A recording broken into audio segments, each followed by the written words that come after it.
Good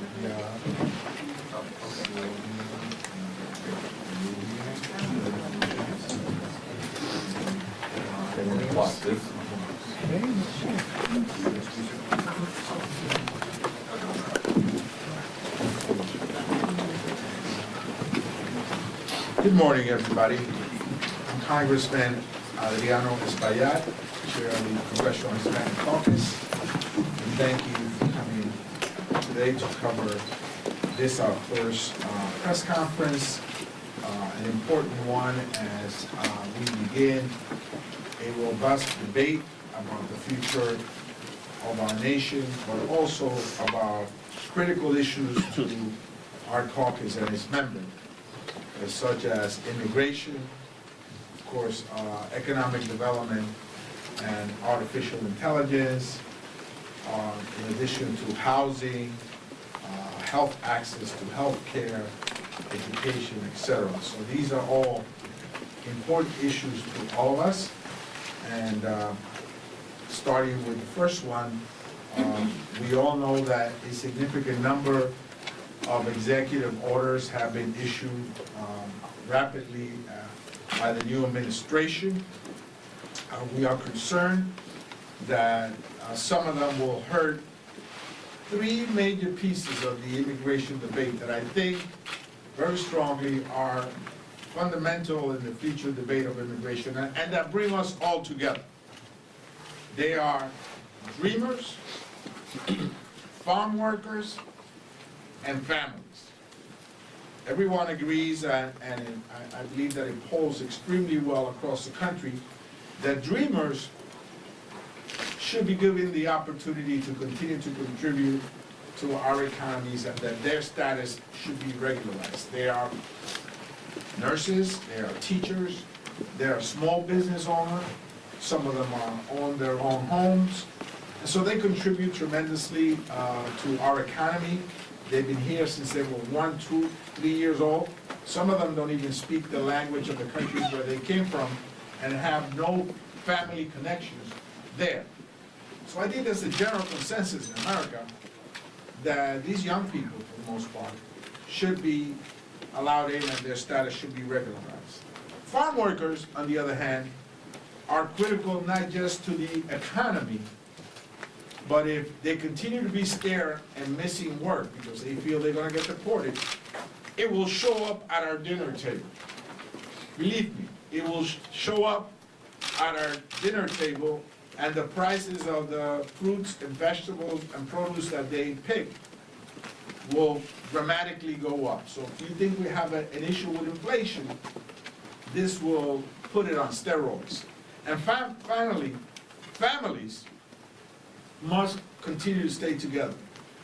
A family that is split, a little girl, a little boy that's split from his or her mom, eventually will become a very weak family and will be consumed by that dynamic. And when you have weak families, that translates into having a weak nation. So these three major linchpins are critical to this caucus and bring us all together, whether we are progressive, moderate, or a little bit more moderate. I think that dreamers, farm workers, and families bring us together. So we will be speaking about these three important items as the debate continues. And with that, I want to give the floor to the vice chair of our caucus, Congressman Ted Lieu. Thank you, Chairman Adriano Espaillat, for your leadership of the Congressional Hispanic Caucus. I want to thank the CHC for being at the tip of the spear in fighting for one of the central reasons that makes America strong, immigration. I am foreign born, I'm a naturalized U.S. citizen, and I'm an immigrant, and I'm damn proud of that. And immigrants have always made America strong, and I want to focus on one issue, which is birthright citizenship. It is as American as apple pie, that you're born in America, you're an American. And I want to thank the CHC, as well as the Congressional Black Caucus and the Congressional Asian Pacific Caucus for issuing a statement very quickly after the current president's executive order on birthright citizenship opposing what he wants to do. And I want to talk about Not only that, it's un-American, it's unconstitutional, but also the practical effects of that order. If birthright citizenship no longer were the law of the land, then what would happen is approximately 330 million Americans will no longer be recognized as citizens. They'll have to prove it. And guess what? Your driver's license doesn't show you're a citizen. Your social security card doesn't show you're a citizen. Your birth certificate will no longer show you're a citizen, because it just shows where you were born. You're not going to have to find your parents' birth certificate. What if your parents passed away? You don't know where their birth certificates are. What if you're adopted? What if one of your parents is a citizen and one is not?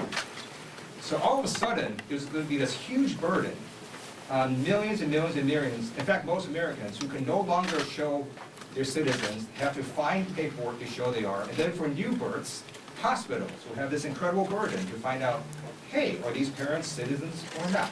So this executive order is not only going to be burdensome, it is ludicrous and it's unconstitutional. Thank you. Let me just stress there are other issues as birthright citizenship and TPS and others that are critically important to us. And one other sort of like housekeeping matter is that in the past, the issue of immigration has been discussed without our presence at the table.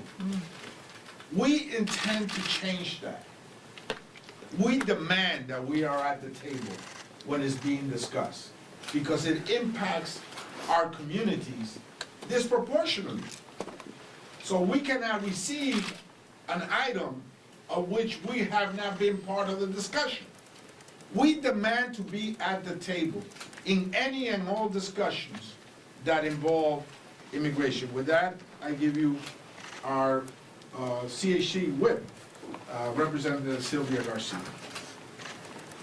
Thank you, Mr. Chairman, and thank you to all my colleagues who have joined us today. As you can see, we're here united, we're here strong, and we're here ready to take the charge and move ahead. We will not be deterred, we will not be stopped, and we will stay the course. And we're going to stay the course and stand with all immigrants, no matter when they got here and where they came from. Slovenia, South Africa, Mexico, you name the country. If they're here, they should be treated with dignity and respect, and there should be a process that is followed.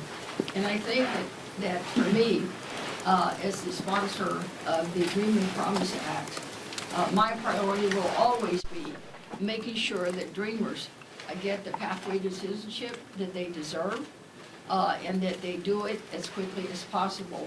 I'm heartened by the fact that the President has said that he wants to treat dreamers differently, and he hasn't said how. And that is the question of the day.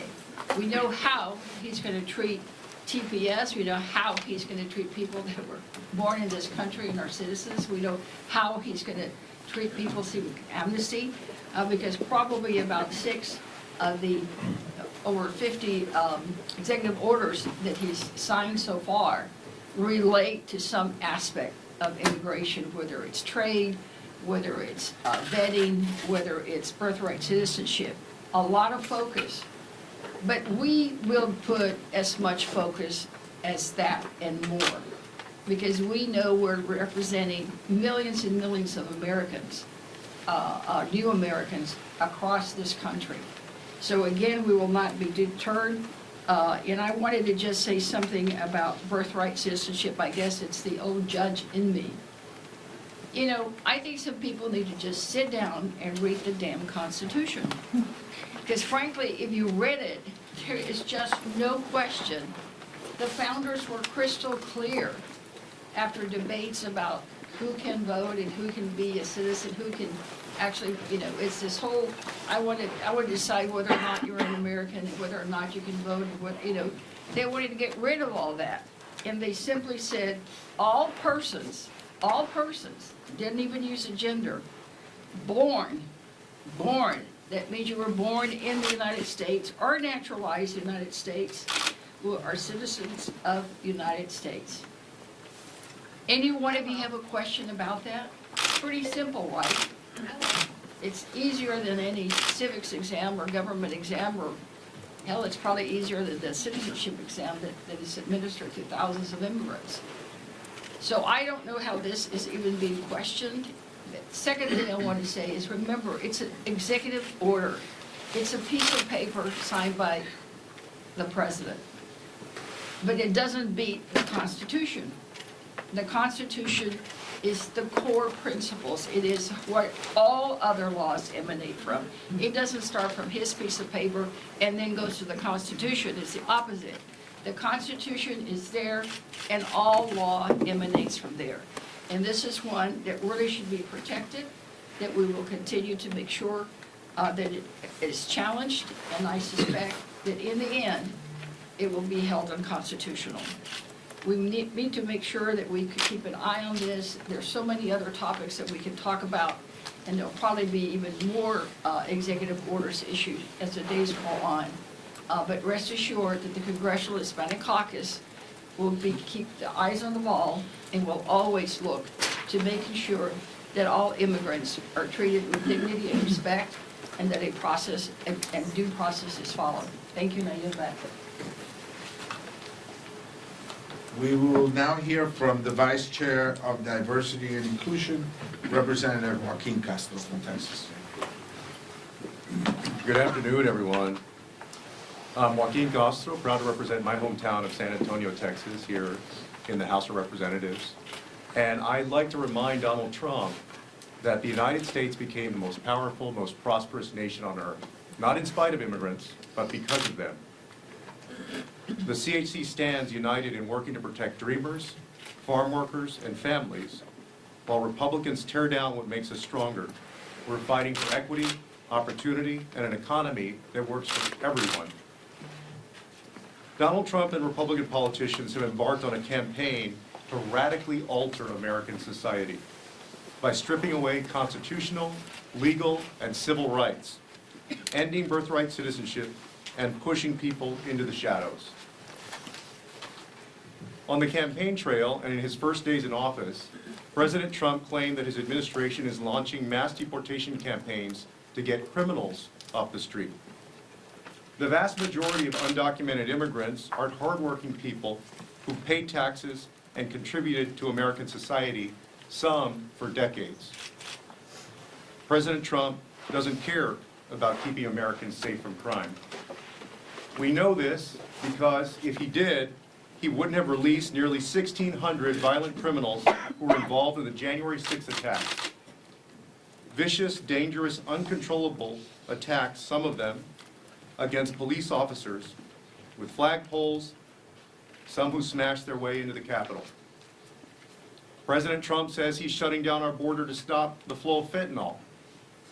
But he just signed a full and unconditional pardon for a man who created the largest online drug marketplace in the world.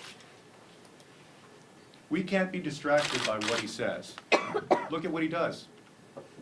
He says he's targeting criminals, but he just removed the restrictions that stopped ICE from conducting raids on schools, on hospitals, and in churches. I would ask you who he believes among those kids is a criminal sitting in a first-grade class. Who are the criminals that he's going after in the Catholic Church, in the Presbyterian Church, in the non-denominational churches? Who are those criminals? In the 20th century, mass immigration raids led to the deportation of more than 1 million U.S. citizens, people who got wrapped up in immigration enforcement because of the color of their skin, their last name, or the language that they primarily spoke. To be specific, during these 2 mass deportation campaigns, the kind that he wants to model his policy after, there were between 1 and 2 million Latinos who had every right to be in the United States of America who ended up in Mexico. That is what Donald Trump seeks to repeat. We are going to stand up for families in this country, no matter where they are, whether they're in San Antonio, they're in Florida, Nebraska, California, Chicago, wherever they are. Thank you. I yield back. Thank you. Again, we stand together. This is a caucus that has members of the Congressional Progressive Caucus, members that are part of the Congressional Black Caucus, KPAC, Blue Dogs, New Dems, Problem Solvers. We got everybody. This is a big tent caucus, but we stand together. And we're gonna continue to stand together and take a stronger stand on this issue. With that, I give you the Vice Chair of Communications, Representative Norma Torres. Thank you, Chairman, and good morning, everyone, for being here. I stand here today not only as the representative of California's 35th District, but also as an advocate for an issue that defines our country, our values, and also shapes our future. I, too, am an immigrant from Guatemala. We are here to defend dreamers, farm workers, and families.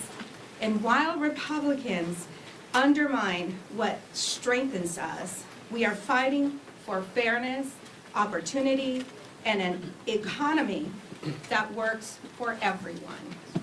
The U.S. is one of the most prosperous nations in the world. Thank you, immigrants, because we are the backbone of our economy. Working tirelessly, starting businesses, paying taxes, and strengthening communities across our country. Yet, recent executive orders calling for mass deportations are nothing more than a political ploy. These policies do nothing to advance our economic growth. They do nothing to strengthen our nation or uphold our American values. Instead, they risk tearing apart families, destabilizing our workforce, and undermining industries that are critical to our economy. Let's talk about the numbers. Immigrants make up 13.9% of the U.S. population. But their economic contributions are extraordinary. In 2019 alone, immigrants-led households paid over $492 billion in federal, state, and local taxes, and wielded a $1.3 trillion in spending power. That is a muscle that the American economy cannot afford to lose.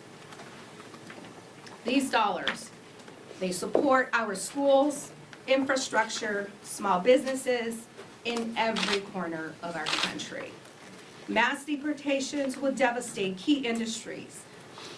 73% of farm workers are foreign-born.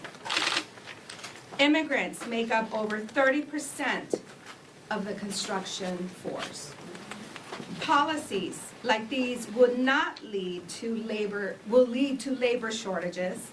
They would cost our economy hundreds and billions of dollars in lost productivity over the next decade. Not just 4 years, decades. This is not the America we aspire to be. What we need is comprehensive immigration reform. Reform that creates a pathway to citizenship for undocumented immigrants so that they can fully contribute to our American dream. At the same time, we must prioritize investments in smart, effective border security measures to protect our nation and ensure our laws are respected. These are the priorities. They are not exclusive to anyone. These are essential for a balanced and forward-thinking immigration system. These goals are the foundation of a balanced, humane, and forward-looking immigration system. Immigrants are not just part of our past. They are the key to our economic stability. It's time for all of us, mothers and grandmothers, to reject going back to children and mothers and families being held in an ice-cold freezer or separated at the border. or in our communities. And I yield back to the chairman. Yes, we will now hear from our Vice Chair of Policy, Representative Rob Menendez from New Jersey.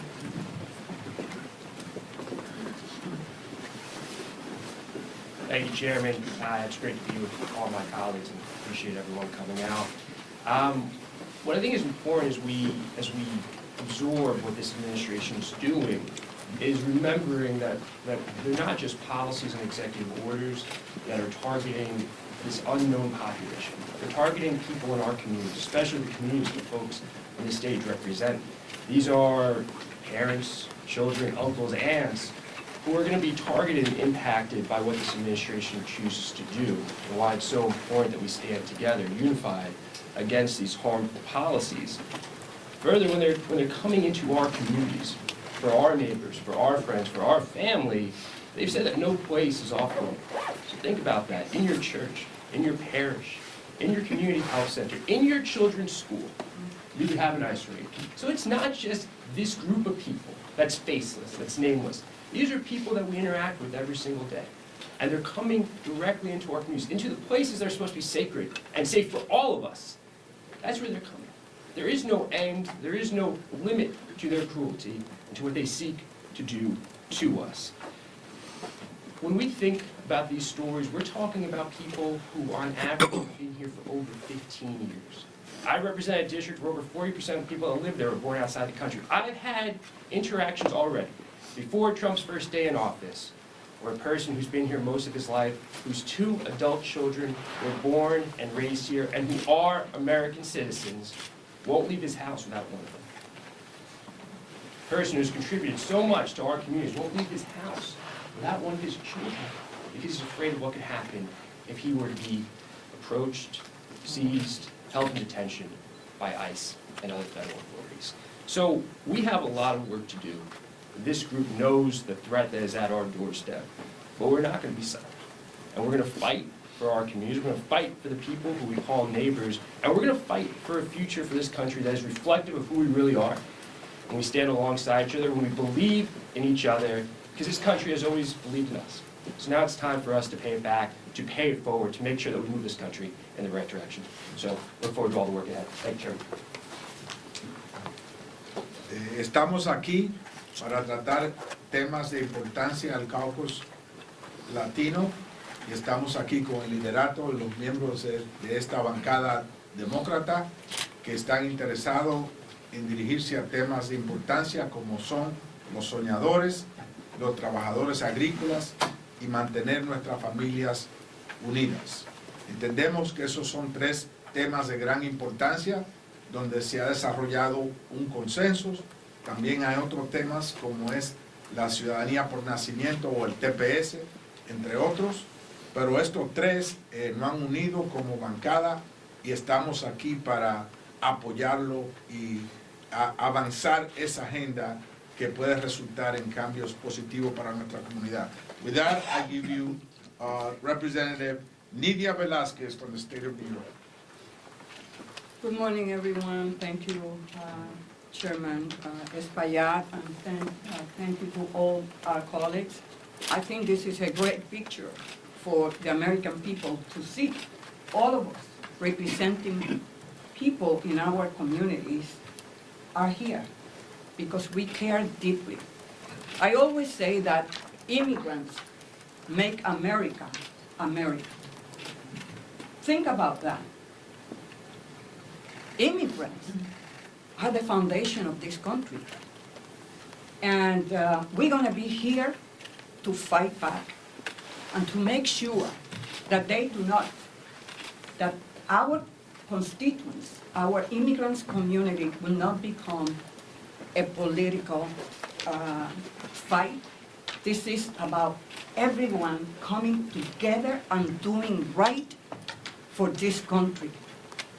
And as many of our members have stated, the economy is going to suffer.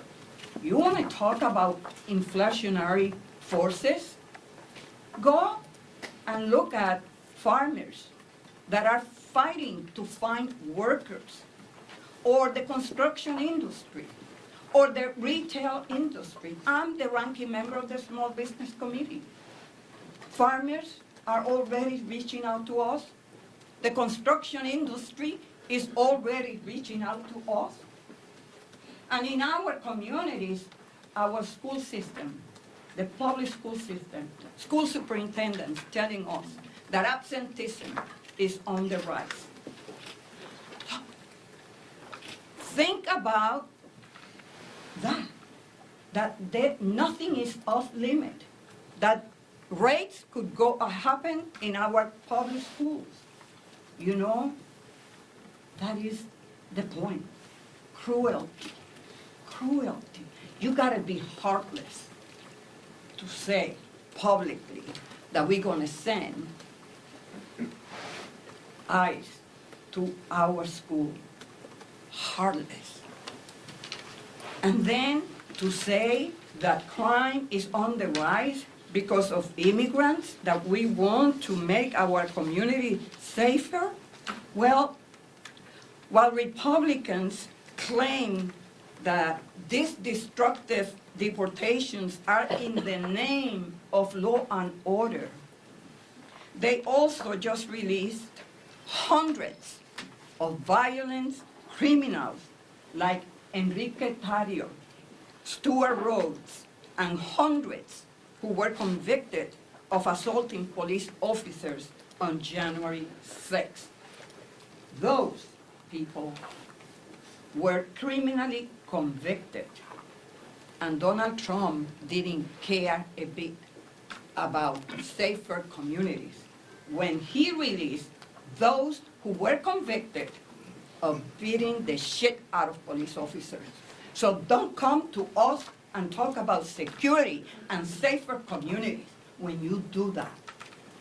Well, Mr. President, convicted felon released 1,600 people.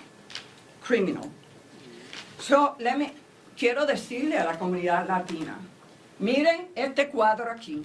Estamos todos los miembros del Congreso para enviarle un mensaje claro al presidente, que estamos unidos y resueltos a exigir que nuestras comunidades se respeten y a entender que cuando están utilizando el argumento del alto crimen,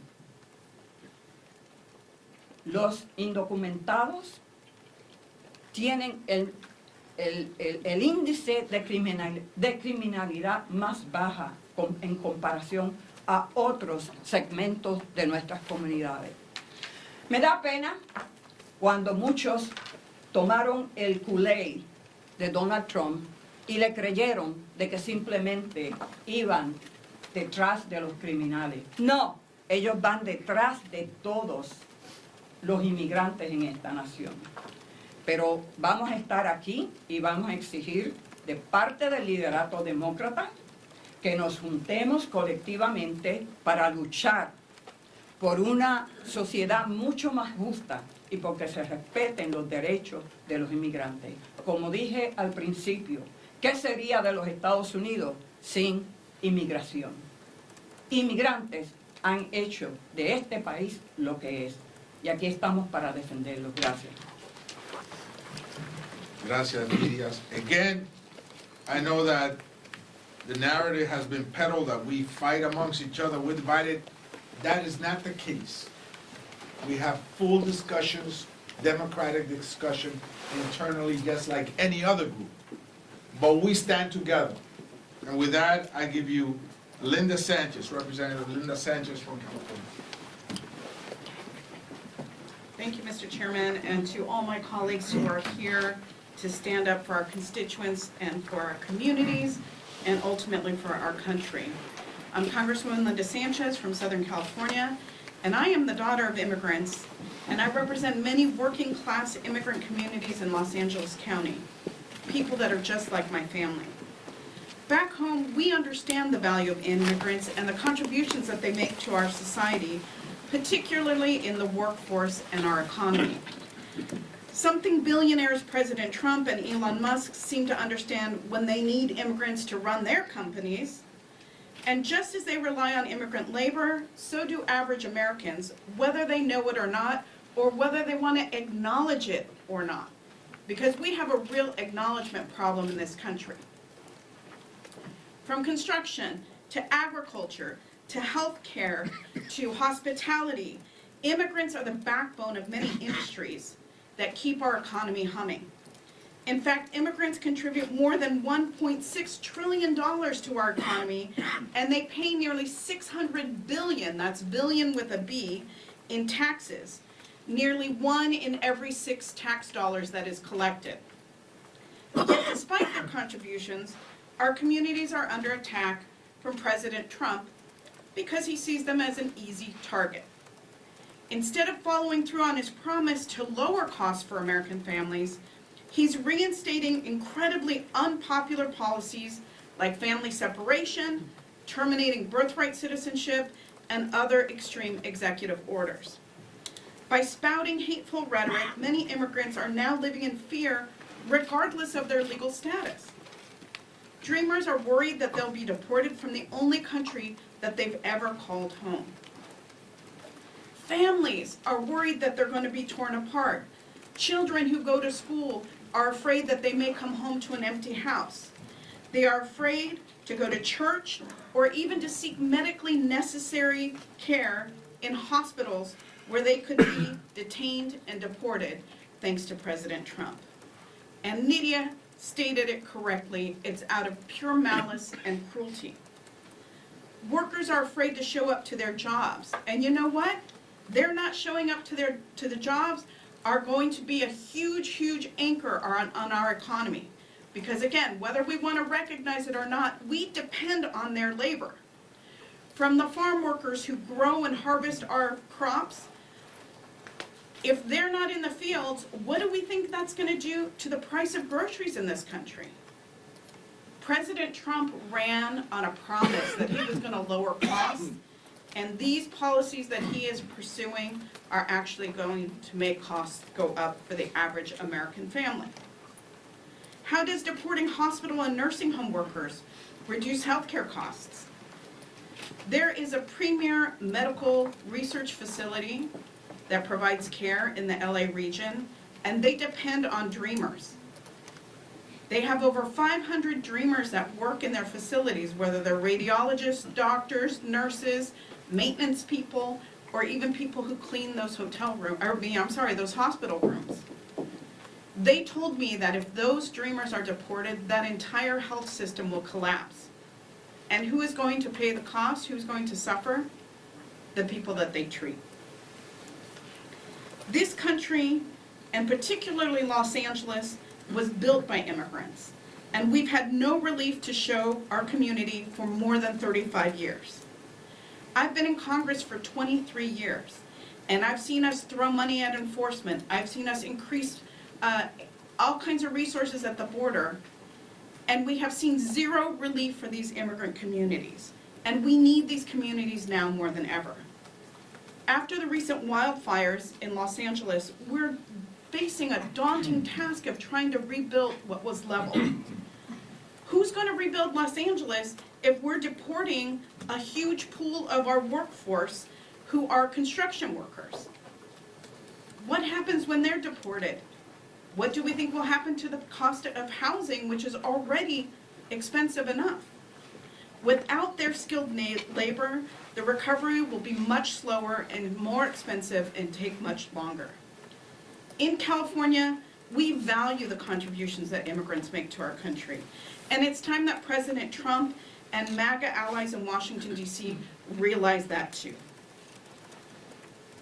We have to acknowledge that immigrants work hard, pay taxes, and are members of our community, and they're absolutely critical for our economy.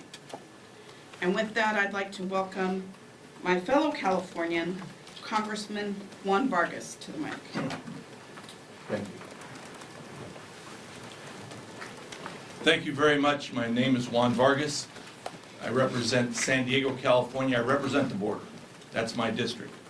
I want to thank our chairman and all of my colleagues here On Saturday, I was invited to go to Our Lady of Guadalupe Church in San Diego by the pastor there, Father Scott Santa Rosa, because he was going to take the Holy Eucharist and march it through the community there because so many people in his church are frightened to death, terrified of what's coming. And he asked me to join him, and I did. And I got to march with them, and they would stop every so often, and someone would tell a story. And the stories were heartbreaking. We got back to the church, and at the church they had a service, a prayer service, which was very moving. After that, I stayed and talked to some of the people because they wanted to, and a little girl came up to me, and she's probably about 12 years old, and I have 2 daughters, myself, my wife, and I, and she asked me, are they going to deport my mom? And I wanted to tell her, like I usually do, reassure my kids and reassure people. I want to tell her, no, they're not going to deport your mom. But I couldn't because they may deport her mom. In fact, they may deport her mom from the church itself. That's why this is so terrifying. And this you hear all over the place. On Sunday, I went to the Mass, the normal church that I go to, the mission church. And I heard the same thing once again, because they know who I am. They told me, are they going to deport us? Are they going to separate us as family? I couldn't tell them no because I don't know what's going to happen. What's happening is very sinful. But I know one Republican that's adamantly against this. One Republican. And that's Ronald Reagan. I'm sure that he's up in heaven next to God saying, I don't even recognize this party anymore. He's the one. He's the one that signed Simpson-Mazzoli in 1986. He was always proud of that. He said these people are our neighbors. They take care of our families, our children. We should trust them. And he gave them an opportunity. What a terrible change that we've seen in the GOP, what used to be the grand old party. We see meanness now. But I'm still hopeful that they'll change and come back. I'm hopeful. Because even they see the injustices when you separate families. And I hope they come back and they understand that our nation is a nation that's good, a nation that welcomes immigrants, a nation where if you work hard, you can do something with your life that's beneficial. So again, I plead to my colleagues on the other side, bring some humanity back to this discussion. Look at these families. Do something positive. Don't follow that road that we know leads to destruction, disruption, and all these other things. Instead, take the good road. And I'm hopeful that they will. Thank you. With that, I yield back. Thank you. Our next 3 members will be Representative Teresa Aleja Fernandez, of course, from the state of New Mexico, as well as Gabe Vasquez, Representative Gabe Vasquez, and Representative Emily Randall. Muchísimas gracias y buenas tardes. I'm Congresswoman Teresa Aleja Fernandez from the beautiful border state of Nuevo Mexico, and I'm also chair of the Democratic Women's Caucus. For the past 3 weeks, Republicans and Trump have attacked immigrants, and I want to talk about how they are putting immigrant women at risk, and how they are putting the care for our children, the care for our elderly, and the care for our communities that immigrant women provide at risk. We've heard it earlier, that immigrants are key to certain sectors, and they are key to the care economy. Our economy depends on immigrant workers and women showing up so that other women can also go to work. And that becomes a downward spiral when we start deporting the women we depend on. But let me tell you a story. An immigrant woman was beaten so severely by her partner that she ended up in the hospital. And this was work I used to do back when I worked on immigrant issues when I was in California. But we've heard it often and repeated. bloodied and scared. She was afraid to name her abuser because he had threatened her. If you tell anyone, I'll get you deported. You'll never see your children again. The Trumpian bills that we have passed out of this House and that he has sought and that he has said he will move forward on, those Trumpian bills will give her and other abusers even more power. A simple accusation against her could lead to her detention and deportation even without a conviction or charges. And it isn't hypothetical.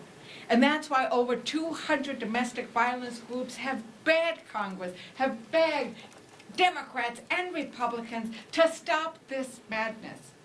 We already have laws to deport and jail immigrants who commit a crime.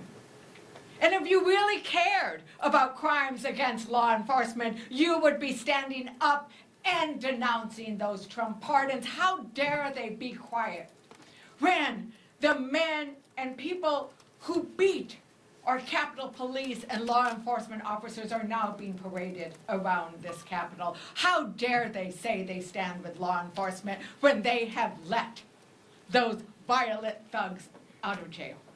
And those are convicted violent thugs. So this is not about safety. This is about fear. They want to have somebody to blame and somebody to fear and something to fear, and that is such a tactic of authoritarianism. That's a tactic that bullies bring. But that tactic is stripping dignity from immigrant women. Republicans are telling women, in essence, we don't care about you. It's all right to beat and bloody you as long as you're an immigrant. And it doesn't matter if you're a dreamer, if you have some legal status, it doesn't matter anymore. They can beat and bloody you, and if you dare fight back, we're going to deport you.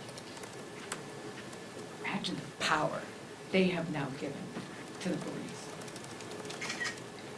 To every immigrant woman and every survivor of abuse, the CHC is there. We see you, we hear you, we stand with you. Te vemos, te escuchamos. Estamos con ustedes. You deserve justice and safety and to live a life free of fear. The Congressional Hispanic Caucus is with you in that battle.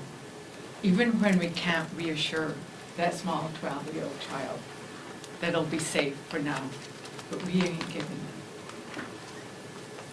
We're not. We stand united with you. Muchísimas gracias, Chairman. Again, dreamers, farm workers, construction workers, hospitality workers, hospital workers, and families. Representative Gabe Vasquez.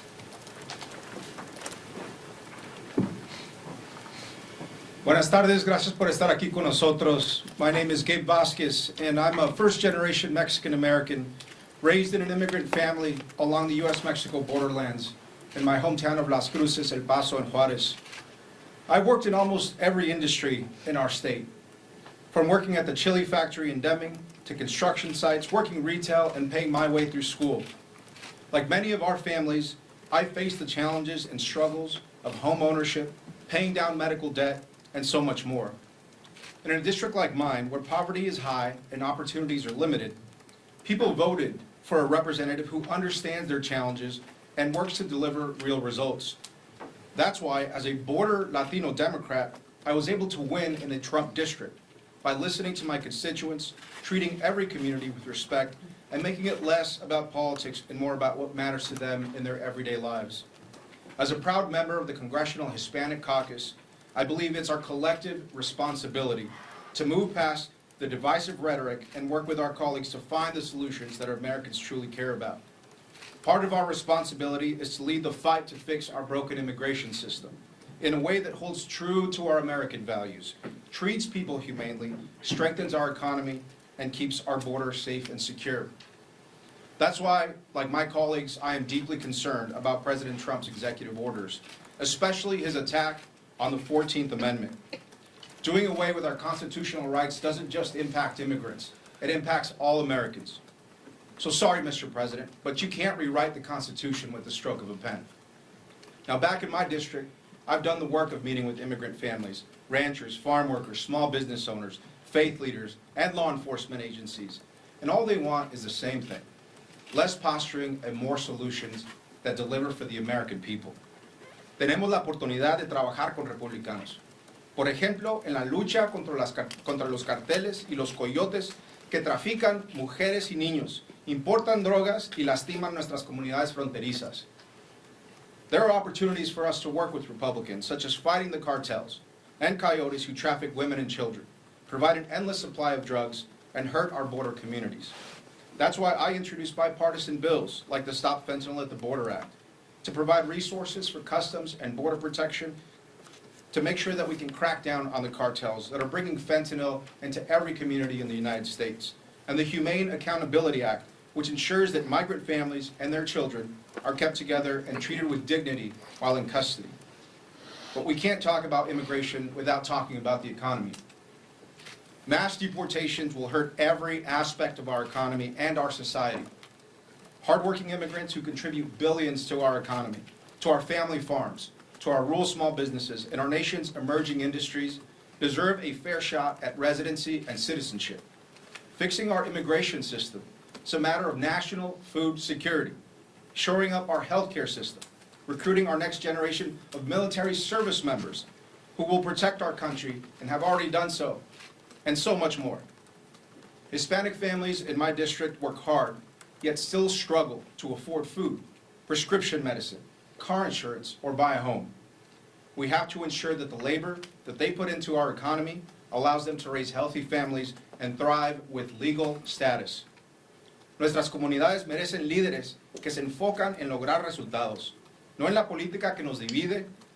Juntos podemos proteger nuestra frontera, crecer nuestra economía y construir un sistema de inmigración que refleja lo mejor de quienes somos como americanos. Our communities deserve leaders who focus on results, not more ways to divide us.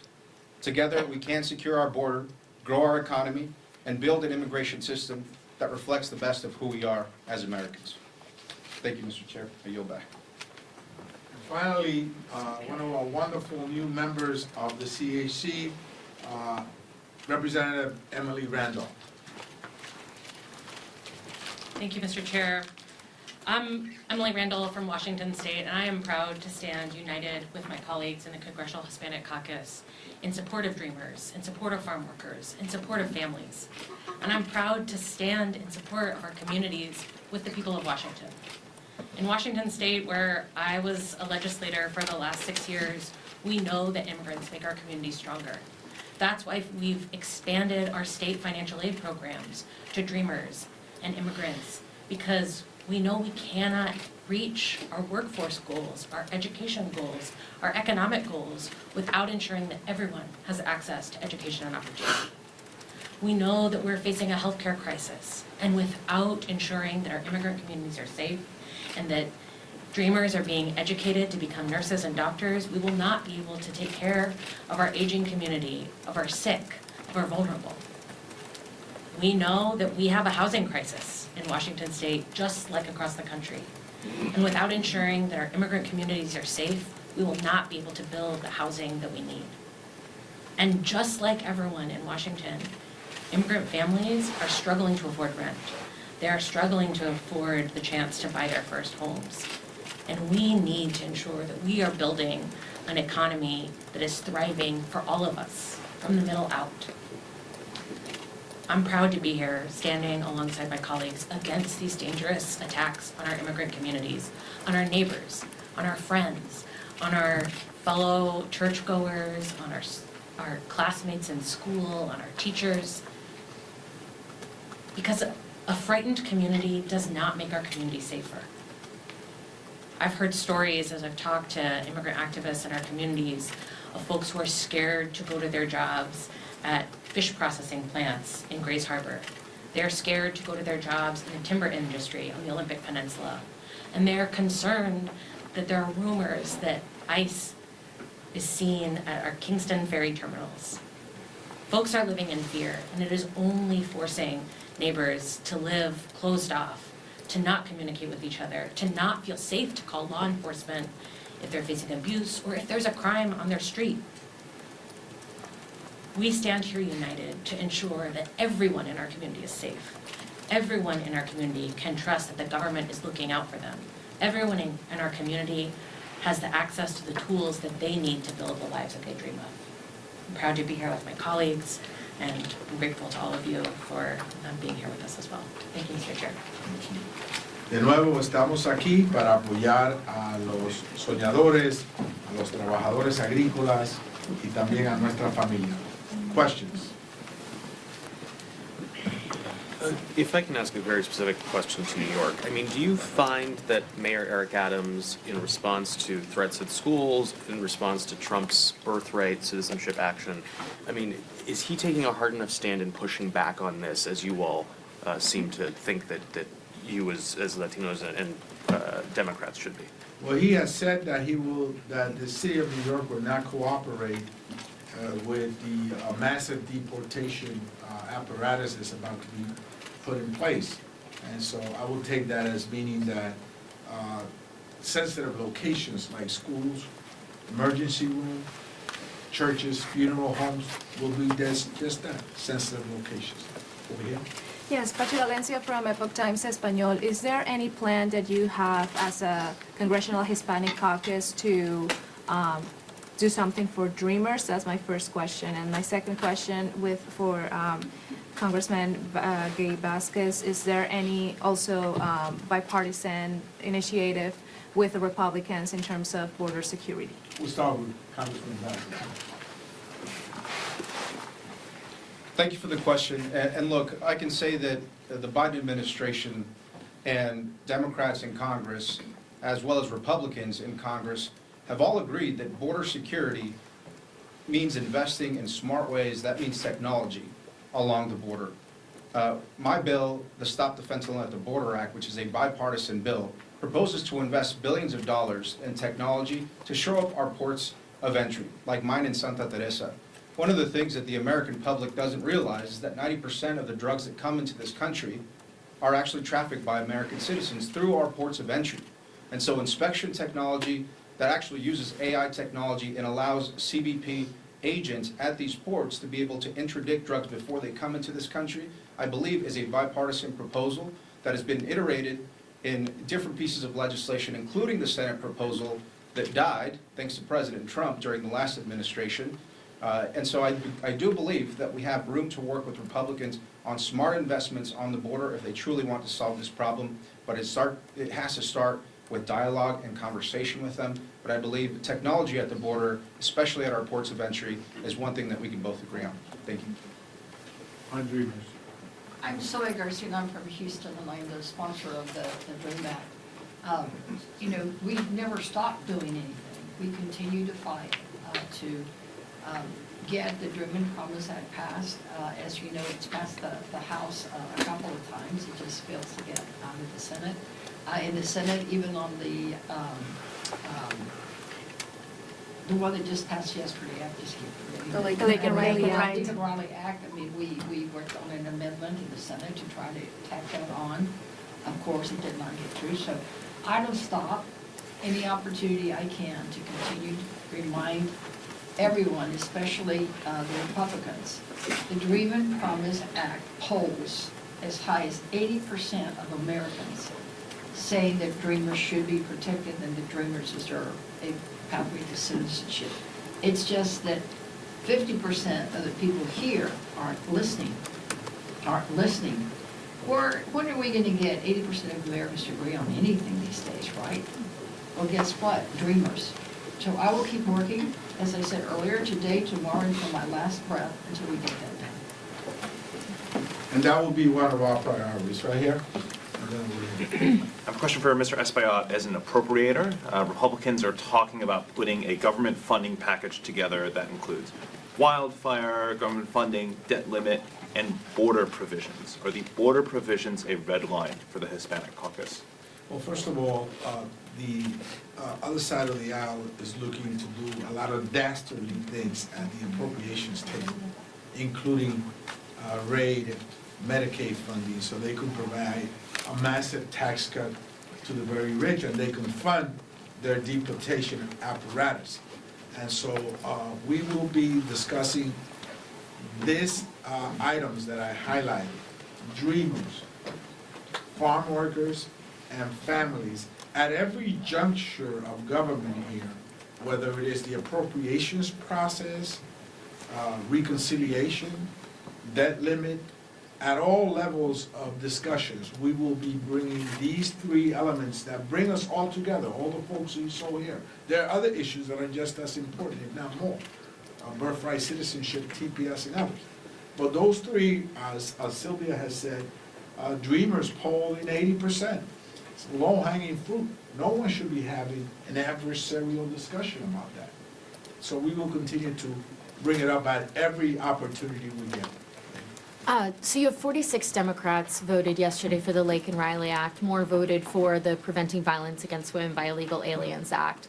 Leader Jeffries has said Democratic members are voting with their districts. But I'm wondering, do you think that Democratic leadership should be doing more when it comes to these and similar immigration bills, such as whipping members and other initiatives? Democratic leadership met with us yesterday, and I think that they also agree that dreamers, farm workers, and families are three linchpins that are so important to our caucus, not just the Congressional Hispanic Caucus, but the Democratic Caucus in general, and that those will bring forward some consensus. Now, we're a very large, huge tent caucus. We have people from all walks of life. And so reaching consensus is often not easy, but I think with those three linchpins, we can do that, and I think leadership will be behind us. Right. Hi, Maya Miller from the New York Times. To piggyback off of that, how are you planning to support this big tent of people that you have from different walks of life, like you said, and support frontline members like Mr. Vasquez, while also kind of holding true to the principles and values of the CHC as President Trump takes his second term? I think that, for example, we will be in the future, very near future, meeting with the advocates.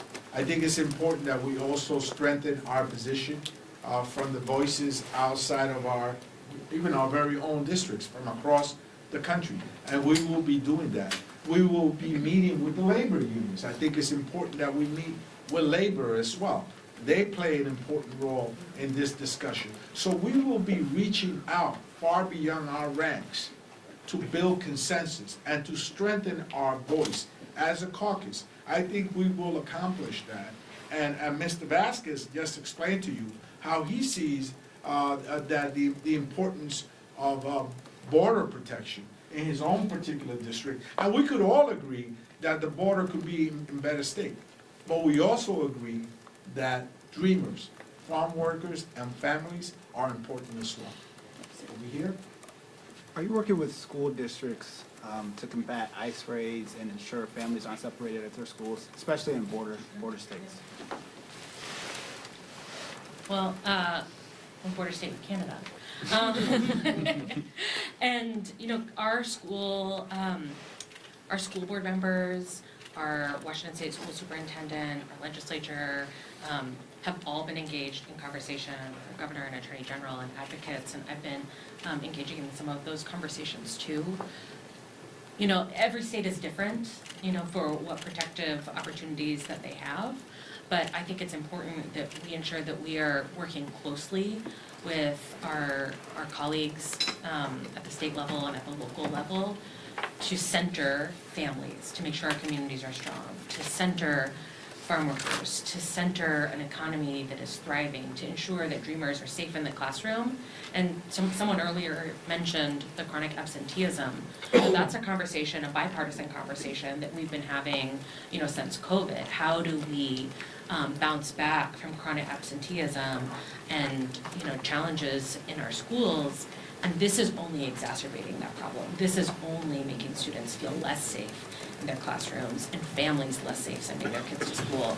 In 2017 and 2018, we in fact saw a grassroots effort of neighbors, non-immigrant neighbors, who would drive their big trucks to some families' homes to escort them to school because they were worried about what might happen on the way. And now that schools are no longer safe, folks are even more concerned. So we are having some of those conversations, but have to continue. I just want to quickly add, again, I'm Sylvia Garcia from Texas. Until we see how these rates are conducted, remember, I think it just started this morning, some images were beginning to be on air. We can't combat, to use your words, rates that we don't really know yet. I think that the best thing that we can do right now is, again, monitor and speak up when we need to. And I know in my district, I have probably about 12 different school districts, but we've touched base with all of them, and we've embarked on an education campaign to make sure that the school districts know what they should or shouldn't do, working together with their legal counsel, and then making sure that the people know their rights. Just because ICE comes knocking on the door doesn't mean you have to open it. Just because it's saying a rain down there, you know, to go, I don't know what they're gonna do with them, but just because they're gonna send them to school doesn't mean the school stops. So I think there's some do's and don'ts, there's some rights and responsibilities, and what's important is an education campaign. That's what we're doing now. Now, if we see something egregious, obviously we're gonna speak up, and we'll work with all our local advocates. They're already also monitoring and helping. We're doing a series of workshops on Know Your Rights, I'm doing one Saturday, and I'm doing one, I think, Thursday. So most of my district work week will be about making sure that my constituents know their rights and responsibilities. Thank you. Thank you. And the CHC has put together a Know Your Rights pocket car in different languages, and it's a toolkit that we will be disseminating across the districts. Thank you so much for I had a being question here. about your toolkit, actually. Can I ask the question? Just very quickly. Okay, I'm sorry. So where do people get information with your collective effort? Where do they know to go online to get help? Well, for us, the Congressional Hispanic Caucus, it's our webpage. Any one of our members also have web pages. And most of us have already put a lot of those things online because some of us even started some of these workshops this last weekend. So moving forward, we'll continue to do them. And again, we will speak up if we see something egregious, and we'll continue to work with all the other advocacy groups. Thank you all so much. Thank you.